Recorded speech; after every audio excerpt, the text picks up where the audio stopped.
સુરતના પાંડેસરા વિસ્તારમાં એક યુવકની હત્યા થતા ચકચાર મચી.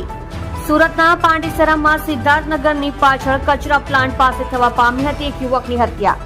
25 વર્ષીય કિરણસિંહ નામક યુવકની કરવામાં આવી હત્યા.